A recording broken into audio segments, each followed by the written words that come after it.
Thank you.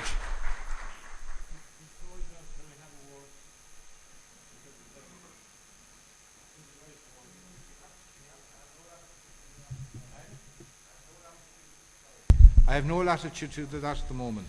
Thank you. Thank you, Chairperson, and colleagues and friends. At the outset, I wish to thank all the branches, constituencies and the NEC for putting forward constructive proposals by way of motions on the agenda, and obviously during the course of the contribution here tonight, which I as Labour Party spokesperson will certainly take cognizance of as we go forward in our efforts to formulate new policies to combat the current unemployment crisis, which is the worst in the history of the state, and that there is not any prospect that jobs losses will stop in the near future unless the government changes its policy and strategy in a seismic way, and it produces a comprehensive jobs plan which would include a training and income plan, and as stated by my colleague Roisin Shortall, a completely new approach to the needs of the unemployed. Indeed, tonight there have been more practical solutions put forward here, and it gives a lie to the Fianna Fáil and Green proposition that we don't have ideas. We have a multiplicity of ideas, but we wouldn't like to implement them like the way they have continued to support a small number at the expense of the greater common good. The government in its current state of panic is trying to blame the global economic for all our problems. But most people like yourselves understand that the policies pursued by Fianna Fáil-led government over the past decade have left us ill-prepared for the current crisis. I don't wish to lecture you about economic theory, but every first-year student of economics learns that in managing the economy, government policy should be counter-cyclical. That means that as the boom period, the government dampens the boom by controlling spending and, if necessary, increasing taxation. We should not forget here tonight that 250,000 small businesses across the state provide 750,000 jobs. These are the backbone of the infrastructure part of rural Ireland, many of them and our towns and villages. And many people who are members of those SFA and ISME are telling us that the banks will not lend to them. And that you will know that credit is the lifeblood of every business in this state. And they're being denied it. And they're being strangled. And they're being strangled by lack of credit. And indeed, some banks are not even passing on the decrease in interest rates to them.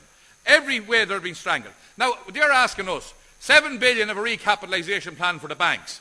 Who is benefiting from that? Or what are they doing? And in one respect, I want to make a proposal. Anglo-Irish Bank, which has been nationalised, there's 30 billion euros available from the European Investment Bank. Let our bank, the National Irish Bank, that's now Anglo-Irish Bank, that's now nationalised, let that be the vehicle by which small businesses can get the lifeblood of this country. Let this bank, which we have paid for, let them now do the work and filter down money so as to ensure the survival of small businesses.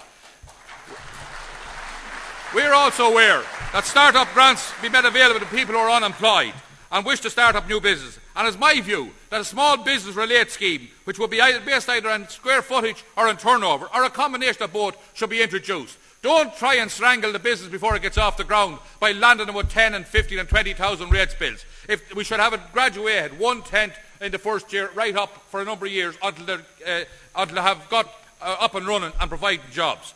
I'm aware that we're also of the view that the insulation scheme, which we propose, by the way, is worthwhile but very limited in scope. Insofar as the key component of such a scheme for our elderly would be the inclusion of the replacement of windows and doors, as they surely contribute to the preservation of heat in the housing stock. And remember, more than 40% of our housing stock was built before 1963, and most of them don't have any insulation.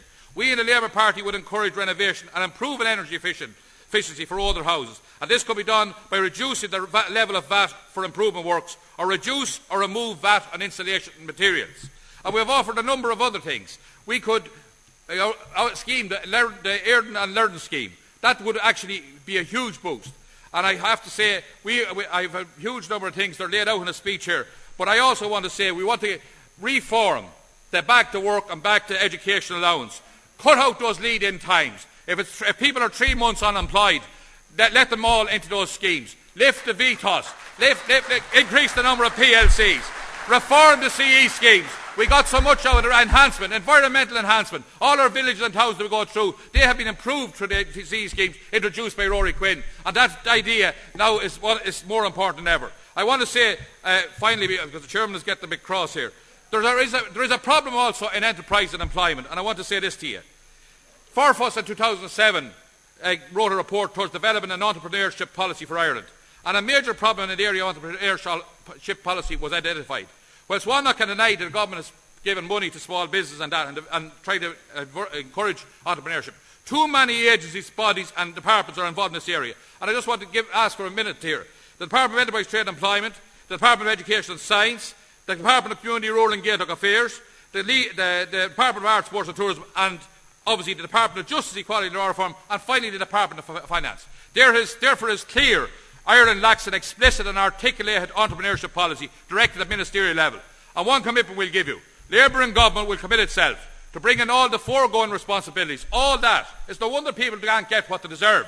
Bring them all under the remit of one minister who would have control of a single department and perform all activities carried out by the variety of departments. The Department of Entrepreneurship Policy will be responsible for delivering various initiatives which impact on entrepreneurs and the environment in which they operate in a cogent and cohesive and clear manner. And so therefore I would ask you that is a commitment that we'll give here, and that we will try and ensure that businesses can keep going and that people can remain unemployed, not promoting unemployment and reform the Victorian laws that they spend more money going around to see ensuring that people are idle rather than ensuring that people get work.